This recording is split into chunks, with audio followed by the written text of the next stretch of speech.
This is what's so tragic about China. Think about how many people have been lifted out of poverty. So many since Deng Xiaoping. Hundreds of millions. It is a great achievement of our lifetimes. It's happened since you were born.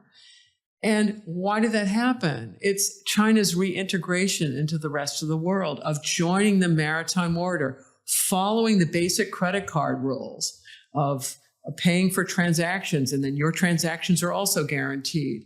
That is the win for China, the true win.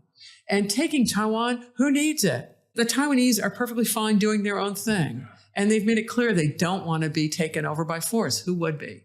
Right. So the problem in China is the Communist Party wants to maintain its monopoly on power.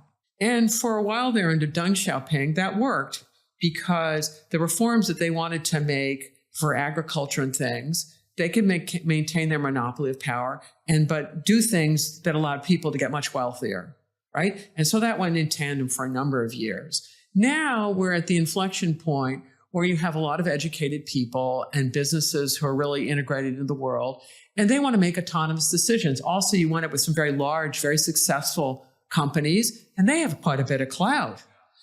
And the Communist Party worries about this because what do people want at that point? It's probably some influence over political decisions.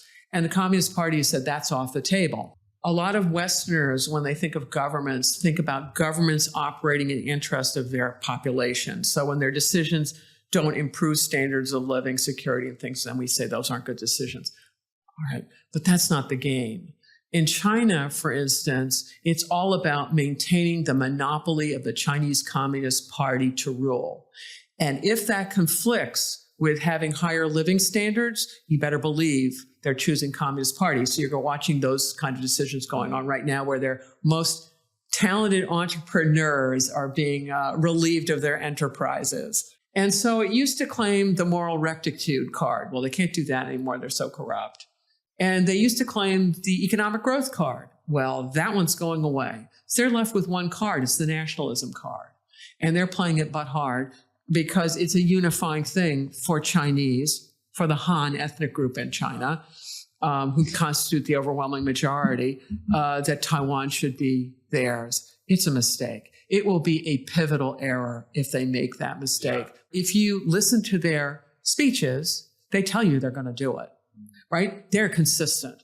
And the West learned that you read improbable speeches, right? People read Mein Kampf and said, oh, this is a nutcase. No one would ever do that. Well, it quite accurately represented. People, even in dictatorships, they have to transmit message to population, and they quite often very accurately tell you what they're going to do. Putin has been quite clear what he's been up to.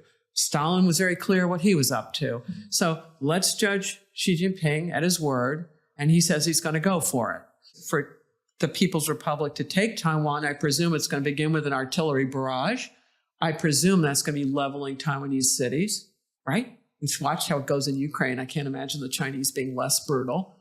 They'll hurt themselves. Whereas if they just ignore the Taiwan thing and say, oh, they're so annoying, let them run their own place, who wants them anyway, and then trade with them, they'll both make money. The global order, it's based on sovereignty. If you allow this, it doesn't mean you have to go to a nuclear war. You just never recognize whatever it is. And then you sanction China from then until kingdom come so that they are not part of the maritime trading order. And you tell them they need to cough up Taiwan. This is how sanctions work. People look at sanctions and go, oh, they don't work because you don't make whoever's annoying you change whatever they're doing. What they do is they suppress growth so that whoever's annoying you, over time, you're stronger and they're weaker. And the example of the impact of sanctions is compare North and South Korea. Right. Yeah. It's powerful over several generations.